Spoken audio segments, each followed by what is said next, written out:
The Skytrain, the Dakota, the Goonie Bird, 3 names, 1 aircraft, and no fixed guns, no turrets, no offensive armament of any kind. The Douglas C-47 carried no bombs, fired no bullets, and shot down exactly 0 enemy planes during the entire Second World War.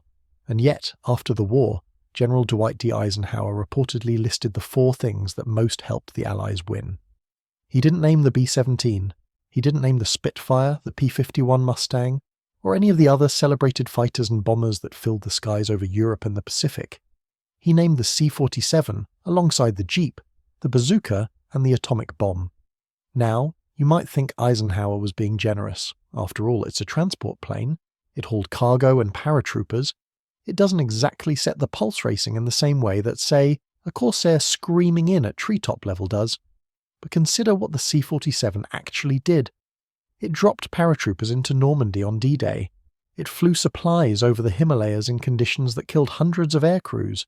It kept entire armies fed and armed across North Africa, the Pacific, Burma, and Europe. It towed gliders full of infantry into enemy-held territory. And when the war was over, it kept 2 million people in West Berlin alive during the Soviet blockade. Put anything, anywhere, under almost any conditions. That was the C-47's job, and no other single aircraft touched so many theatres, filled so many roles, or proved so consistently, quietly indispensable. And the strangest part of the whole story is that none of this was the plan. The C-47 was never designed as a military aircraft. It started life as something far more mundane, born not from a military requirement, but from a long-distance phone call, a reluctant aircraft designer, and a fatal crash that changed the course of commercial aviation forever. The story of the C-47 begins, oddly enough, with a football coach. On the 31st of March, 1931, a TWA Fokker F-10A trimotor broke apart in midair over a Kansas wheat field, killing all 8 people on board. Among the dead was Knut Rockne, the head coach of Notre Dame, and his death turned what might have been a routine accident report into a national scandal. Investigators discovered that moisture had seeped into the wooden wing spars, dissolving the glue that held the laminated structure together. The wing had simply folded and torn away in flight. The fallout was swift. The Aeronautics branch of the Department of Commerce placed severe restrictions on wooden-winged passenger aircraft, which effectively grounded an entire generation of airliners overnight. Airlines scrambled for replacements, and Boeing answered first with the Model 247, an all-metal, twin-engine monoplane with retractable landing gear. It was sleek, modern, and fast. There was just one problem. Boeing's parent company also owned United Airlines, and Boeing had promised all 60 of its initial 247 production run to United before anyone else could place an order. TWA, United's chief rival, was locked out. Desperate for a competitive aircraft, TWA's Vice President of Operations Jack Fry sent a now-famous letter to 5 manufacturers asking for an all-metal trimotor that could carry 12 passengers at 150 miles per hour over a range of more than 1,000 miles. The requirements were demanding and the final specification was nearly impossible. The aircraft had to be able to take off and maintain control on a single engine from any airport in TWA's network, including Albuquerque, New Mexico, which sat at nearly 5,000 feet of elevation in scorching summer heat. Donald Douglas, running the Douglas Aircraft Company out of Cloverfield in Santa Monica, California, took the bait. He and his chief engineer, Arthur Raymond, convinced TWA that 2 engines could do the job of 3, and they were right. On the 1st of July, 1933, Douglas test pilot Carl Cover lifted the prototype DC-1 off the runway at Cloverfield. Over 200 test flights followed, and the aircraft performed beautifully, exceeding TWA's specifications with only 2 engines.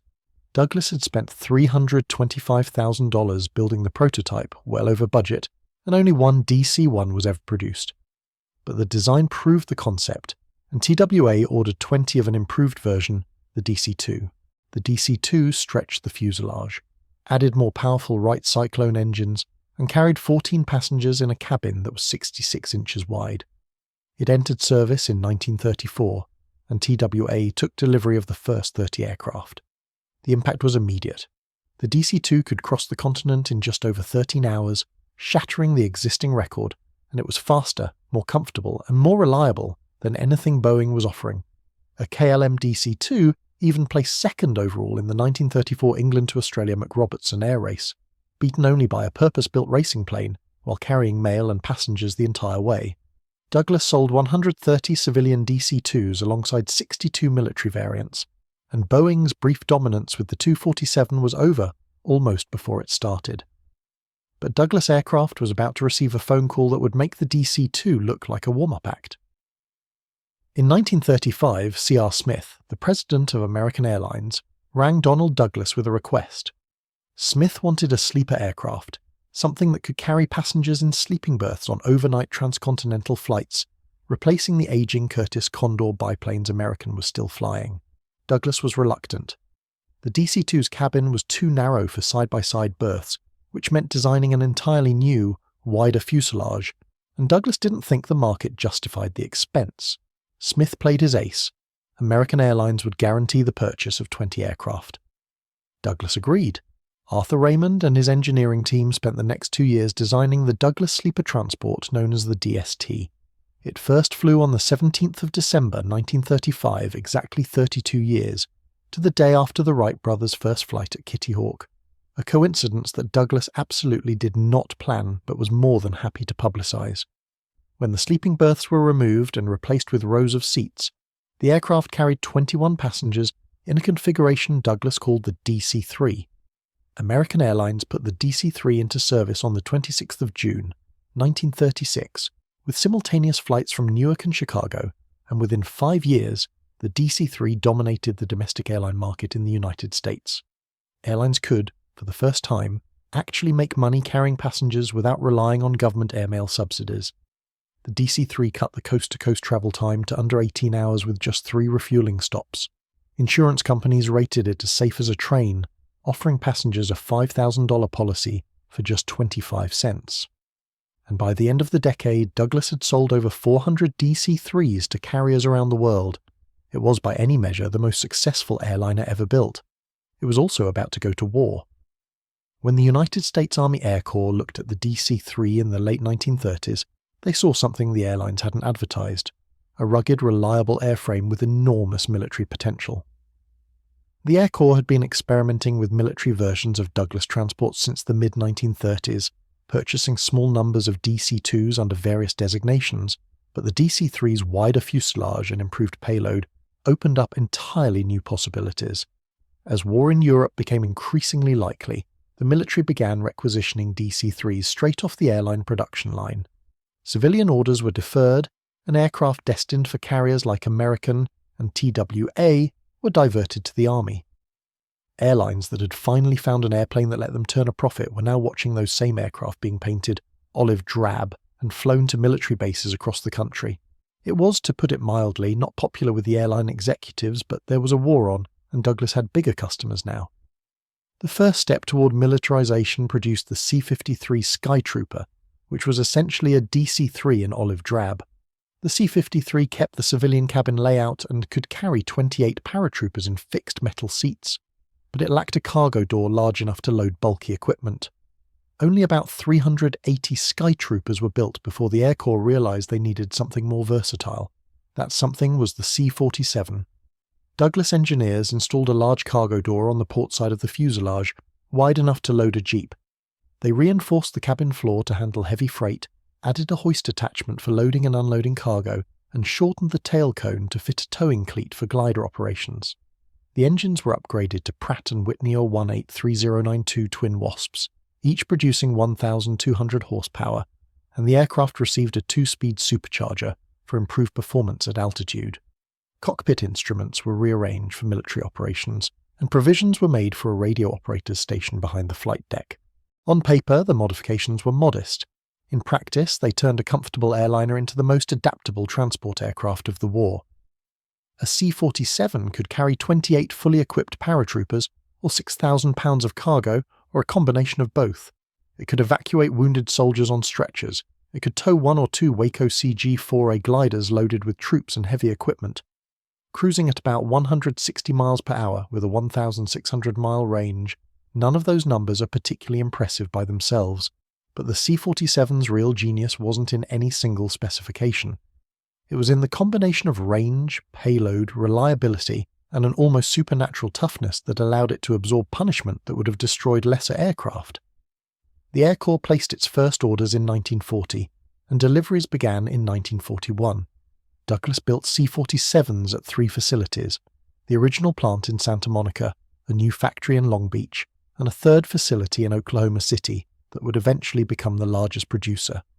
The Oklahoma City plant alone turned out 5,354 C-47s between March 1943 and August 1945, with workers pulling shifts around the clock to meet the military's apparently bottomless demand.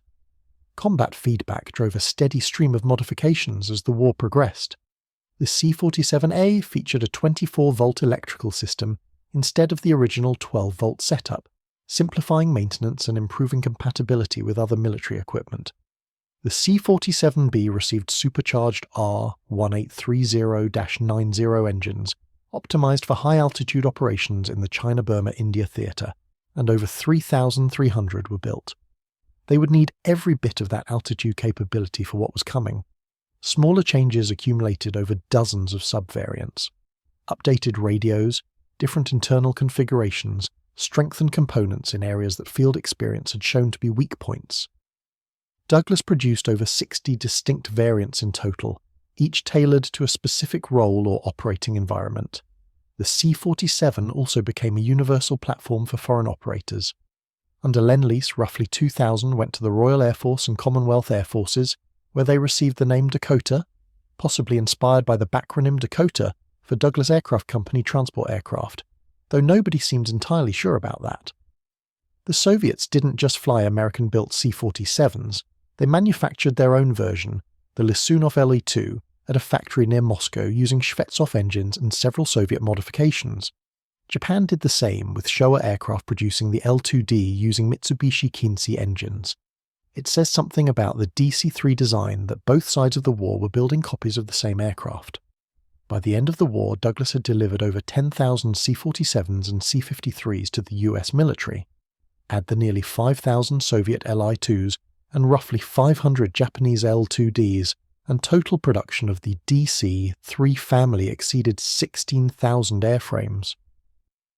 About 100 countries eventually operated some version of the aircraft. The Air Corps joked that the C-47 was the airplane equivalent of the Jeep. Not glamorous, not fast, but always there when you needed it, and almost impossible to break. The C-47's first real test under fire came not in the skies over Europe, but in the jungles of the Pacific. In the spring and summer of 1942, C-47s and their C-53's cousins were among the first American aircraft to reach Australia, and they immediately went to work hauling cargo and personnel to forward bases in New Guinea. When Australian troops found themselves locked in a desperate fight with Japanese forces advancing over the Kokoda Track toward Port Moresby, the terrain made ground resupply nearly impossible. C-47ERs became their lifeline, landing on rough jungle strips hacked out of the undergrowth when possible, and airdropping supplies when no strip was available. Australian soldiers receiving bundles of food and ammunition pushed out of cargo doors from low-flying transports gave the C-47 crews their first affectionate nickname, the Biscuit Bombers. Put anything, anywhere, even biscuits. At Guadalcanal, C-47s and R-4Ds evacuated wounded Marines from the contested island, often operating from Henderson Field under threat of Japanese air attack. The pattern that would define the C-47's entire war was established in those early Pacific campaigns. Wherever the fighting was, the Goonie Bird was there too, unarmed, unarmoured, and absolutely indispensable. But it was the first major airborne operation of the war that revealed both the C-47's potential and its terrifying vulnerability. Something was about to go very, very wrong over Sicily. On the night of the 9th of July 1943, 226 C-47s of the 52nd Troop Carrier Wing carried 3,405 paratroopers of Colonel James Gavin's 505th Parachute Infantry Regiment toward the beaches of Sicily in Operation Husky. High winds scattered the formations and the drops were wildly inaccurate, but the paratroopers wreaked havoc behind German lines, and the operation was judged a partial success. What happened 2 nights later was not. On the evening of the 11th of July, 144 C-47s, carrying the 504th Parachute Infantry Regiment, flew a route that took them directly over the Allied invasion fleet anchored offshore. German bombers had attacked those same ships just 15 minutes earlier, and the sailors' nerves were shredded. Despite orders to hold fire, someone on one of the ships opened up on the approaching transports. Within seconds, the entire fleet was shooting. The slow, low-flying C-47s silhouetted against the moonlit sky didn't stand a chance. 23 transports were shot down by friendly fire and many more badly damaged. The toll was devastating. 318 American paratroopers and air crewmen killed or wounded, cut down not by the enemy but by their own side. Colonel Reuben Tucker, commanding the 504th, was aboard one of the stricken aircraft. After his C-53 began disintegrating around him, he and his paratroopers jumped, and Tucker personally ran to a tank on the beach, banging his helmet against its hull to get the crew to stop shooting at his own planes. The Sicily disaster nearly killed the entire concept of airborne warfare. Eisenhower himself questioned whether paratroopers had any future. But the hard lessons learned over Gila, particularly about coordination, aircraft recognition, and fire control, would prove invaluable 11 months later over the beaches of Normandy. On the night of the 5th of June, 1944, more than 800 C-47s lifted off from airfields across southern England, carrying approximately 13,000 American paratroopers toward the coast of France. At the head of the entire formation, flying just behind the Pathfinder aircraft, was a C-47 with the words, "That's all, brother," painted on its nose. Lieutenant Colonel John M. Donaldson of the 87th Troop Carrier Squadron, 438th Troop Carrier Group, had chosen the name as a personal message to Adolf Hitler. Donaldson's aircraft led Mission Albany, the airborne assault that dropped 6,600 paratroopers of the 101st and 82nd Airborne Divisions into Normandy in the opening hours of D-Day. The drops were chaotic. Cloud cover, anti-aircraft fire, and evasive manoeuvring scattered many sticks of paratroopers far from their intended drop zones. Some C-47 pilots, blinded by fog and flak, slowed their aircraft to dangerously low speeds to give their paratroopers the best possible chance of landing safely, knowing full well that a slow transport was an easy target. Others held their course through walls of tracer fire that turned the night sky into something resembling a fireworks display, which I don't really recommend as an analogy because it somewhat undersells the fact that all of it was aimed at them. Many C-47s returned to England riddled with holes. Some didn't return at all, but the paratroopers got to France, and the invasion proceeded. 3 months later, on the 17th of September 1944, over 1,400 C-47s participated in Operation Market Garden, the ambitious plan to seize a corridor of bridges through the Netherlands. The drops on the first day went well, far better than Sicily, a direct result of the painful lessons learned over the Mediterranean. But the operation itself famously ended in disaster at Arnhem, where British paratroopers held out for 9 days before being overwhelmed, a tragedy that had nothing to do with the aircraft that brought them there and everything to do with a plan that asked for too much. Halfway around the world, the C-47 was fighting a quieter, lonelier, and arguably more dangerous war. In Burma, the aircraft proved indispensable to some of the most unconventional operations of the entire conflict. In February 1943, Brigadier Ord Wingate, an eccentric and colourful British officer, led 3,000 specially trained troops of his 77th Indian Infantry Brigade on a long-range penetration behind Japanese lines. These were the Chindits, and they marched through some of the densest jungle on Earth, blowing up railway bridges and ambushing enemy outposts. They survived almost entirely on supply drops from RAF Dakotas of numbers 194 and 31 squadrons, which located the scattered columns in the trackless jungle and pushed bundles of food, ammunition, and medical supplies out of cargo doors from treetop height. By 1944, Wingate's force had grown to 3 brigades, and on the 5th of March, RAF Dakotas towing Waco gliders launched the first airborne invasion of Burma, inserting troops behind Japanese lines to support the Allied offensive. Without the Dakota, Wingate's entire concept of operations would have been impossible. Put anything, anywhere, even into the Burmese jungle. And then there was the hump. After Japan cut the Burma Road in 1942, the only way to keep China supplied with war material was by air. Flying from bases in India's Assam Valley over the eastern Himalayas, the highest mountain range on Earth, and into airfields around Kunming and Chungking. The pilots called it the hump. The 62 C-47s of the 1st Ferrying Group began the airlift in mid-1942. They were flying aircraft not designed for the altitudes required, carrying loads heavier than specifications allowed, through weather that no one should have been flying through. Cumulus clouds massed to heights above the C-47's service ceiling. Icing could form on the wings in minutes, adding enough weight to stall the aircraft and send it plunging into the mountains below. Turbulence could fling a loaded transport thousands of feet in seconds. Navigation aids were almost non-existent, maps were unreliable, and weather reporting amounted to looking out the window and hoping. One C-47 is on record as hauling a full load over the hump at 24,000 feet, which is roughly 5,000 feet above the aircraft's published service ceiling, a feat that says less about the airplane's specifications and more about its sheer bloody-mindedness. At Chabois, Captain John Blackie Porter, a former stunt pilot, formed an unofficial search and rescue team using 2 C-47s. Blackie's gang, as they were known, flew daily missions scouring the mountains and jungles for downed air crews, carrying Bren machine guns in the cockpit and Thompson submachine guns in the cargo hold. In August 1943, Porter's crew located 21 survivors of a crashed C-46, including CBS correspondent Eric Severeid, who had bailed out over headhunter territory in the Naga Hills of northern Burma. C-47s dropped supplies, and Army medics parachuted in to assist, and after 22 days of hiking through enemy-held jungle, the group reached safety. The cost of the hump operation was staggering.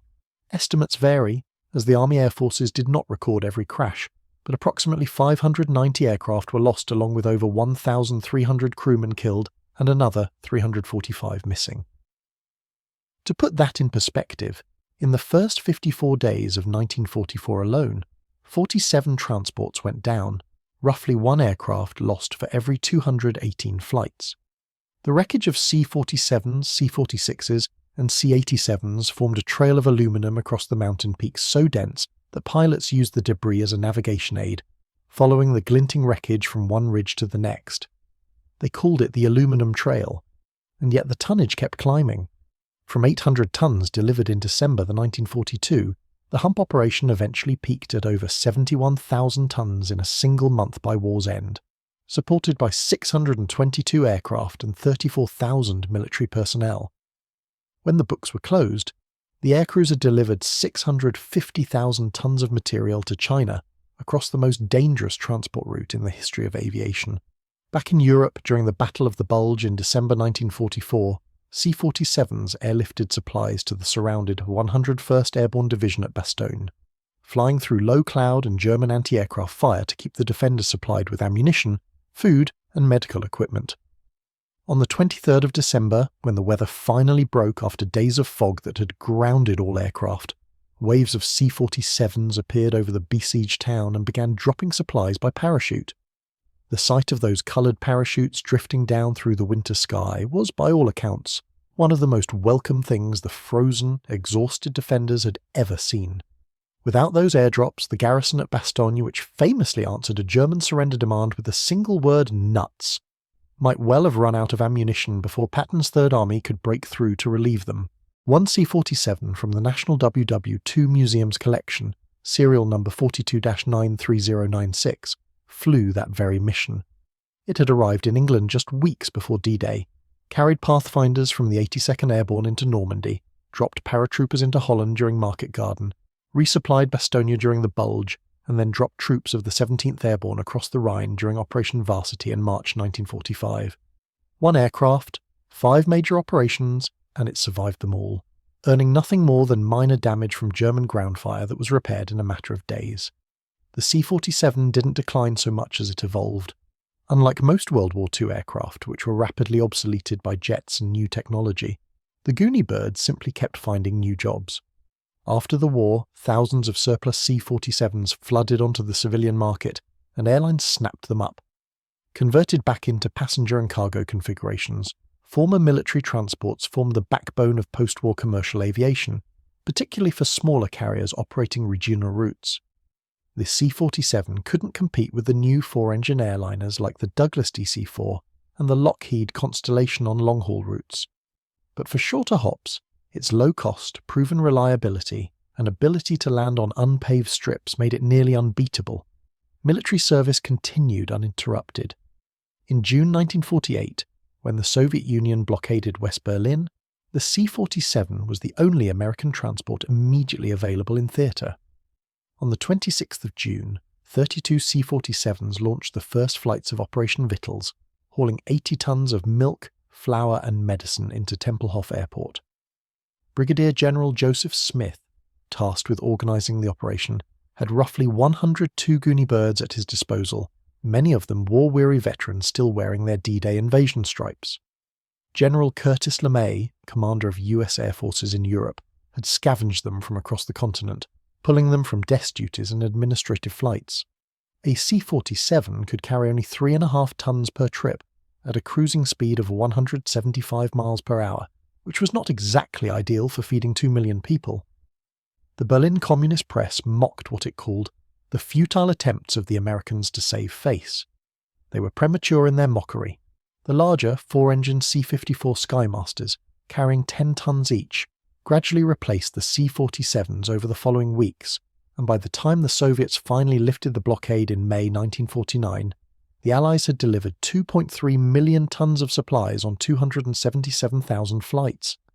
But it was the humble Goonie bird that proved the airlift was possible in the first place, flying those first critical missions that kept West Berlin alive while the bigger aircraft were marshalled. Put anything, anywhere, even hope.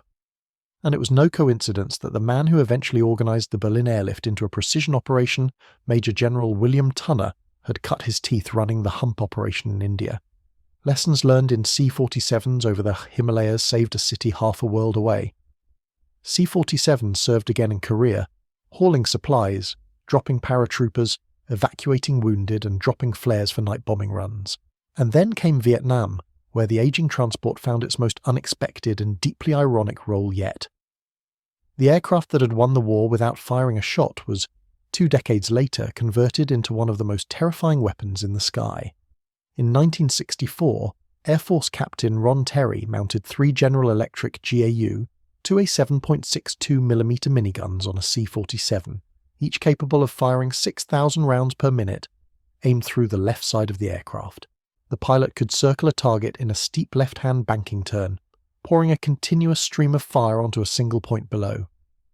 The AC-47 spooky gunship was born. The troops on the ground called it Puff the Magic Dragon, after the Peter, Paul and Mary song. On the night of the 8th of February 1965, an AC-47 operating near Bongson orbited above a Viet Cong attack for over 4 hours, burning through 20,500 rounds and killing nearly 300 enemy fighters.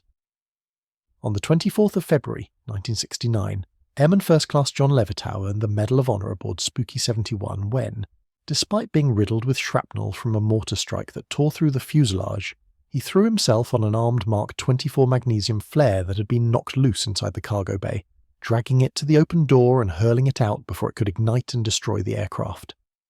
The flare detonated just after leaving the plane. Captured Viet Cong documents later revealed standing orders not to attack the Dragon, as weapons were useless against it and engaging would only make it angrier. Which, for a 20-year-old unarmed cargo plane that had been pulled out of a boneyard and fitted with machine guns, was not exactly the worst review.